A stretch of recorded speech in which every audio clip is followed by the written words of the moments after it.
Ang latest, ang hottest sa showbiz and entertainment. Heto na sa Ang Pilipinas Ngayon.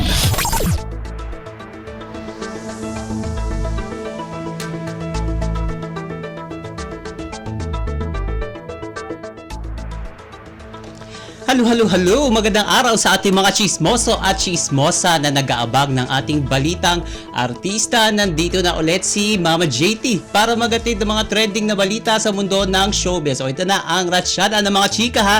Ito pumanaw na ang actor-comedian na si Joey Becky Paras nitong October 29 sa edad na 45 years old. And inanunsyo na kamag-anak ni Paras na nagngangalang Kim Cabrillas ang pagpanaw ng aktor sa isang Facebook post. At hindi nabanggit sa ulat ng GMA Network ang dahilan ng pagkamatay ni Paras, pero nagkaroon ito ng problema sa puso noong 2018 kung saan kinapitan siya ng CRTP device o Cardiac Resynchronization Therapy pacemaker para tulungang tumibok ng tama at ma-monitor ang kanyang puso. At napanood at nakilala si Paras sa ilang mga kapuso shows kagaya ng Sunday Pinasaya, Mulawin vs. Ravenna, The Last Princess in the Palace at iba pa.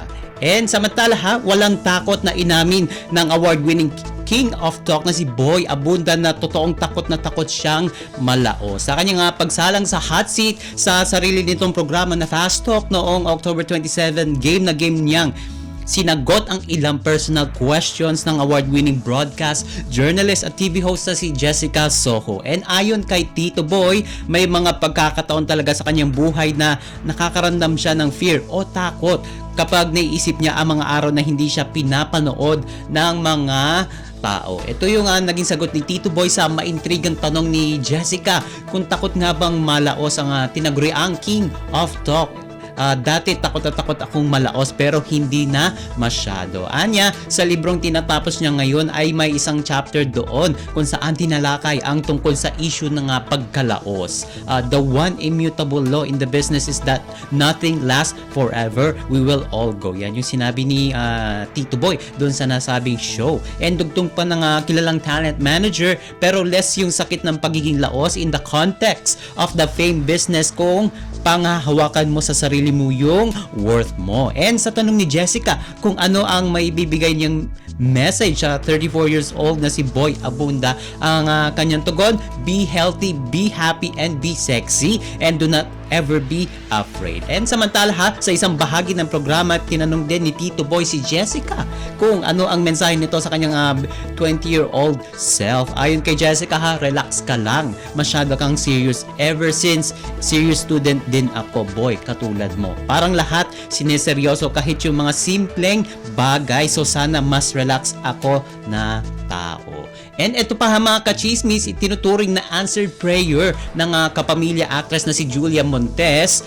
ang pagdating ni Coco Martin sa kanyang buhay. And ipinakilala niya ang partner bilang isa sa mga tumulong at gumabay sa kanya noong nagsunod-sunod ang pagdating ng mga pagsubok sa buhay niya. And nakapanayam ng TV Patrol anchor na si Bernadette Sembrano Aguinaldo ang partner ni Coco para sa kanyang YouTube channel at napag-usapan nga nila ang tungkol sa pakikipagrelasyon. And natanong si Julia kung ano ang mas gusto niyang maging karelasyon sana, kung non-showbiz o katulad din niya na isang artista. And sagot ni Julia I'm the type of person na kung ano yung binigay sa akin ni Lord, naniniwala ako ibinigay siya sa akin. And pagbabahagi pa niya si Coco kasi nagkataon nung time na lost ako as a person, siya yung nag-guide sa akin. And siya yung answered prayer ko nung time na anong gagawin ko, lost, di ko alam kung anong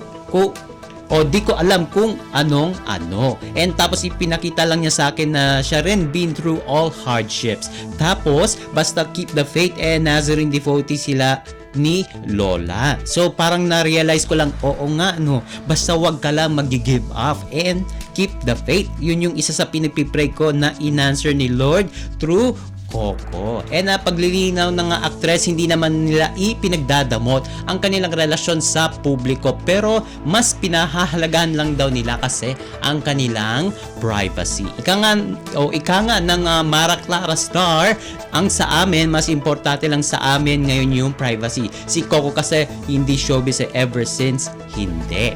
And kung ano siya as Rodel, o si Rodel Sanciano sa totoong buhay, yun din siya as ngayon as Coco. So parang yung private life, mas prefer ko lang talagang balato na sa akin pakiusapan niya.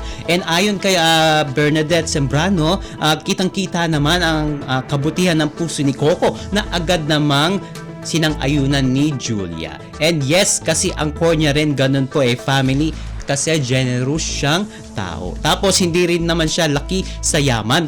Kaya talagang lahat ng meron siyang opportunity, blessing ngayon, kaya siya ganun mag-give back. And say pa ni Julia more than anything, hindi lang siya. Parang ang tawag kasi ng ibang tao, ma-showbiz naman. Hindi talagang iba ang private life. And sa tanong kung nagsiselos pa ba siya sa ngayon, sinabi ni Julia na nagsiselos din daw siya kasi tao lang naman tong si Julia, pero maturity saka work is work, ika nga niya. And yes, si Coco naman yung sobrang yan na tao, sobrang mabuti, mabait, and wala akong masasabi kay wala, kalma lang, di ba? Parang happy, at peace si Julia sa kanilang relasyon nilang dalawa ni Coco. And OMG, wala na tayong oras para sa ating balitang artista. Maraming salamat mga kachismis sa pakikinig sa aking mga chika for today. Ako po si Mama JT para sa Radyo Pilipinas World Service. Ang latest, ang hottest sa showbiz and entertainment. Heto na sa Ang Pilipinas Ngayon.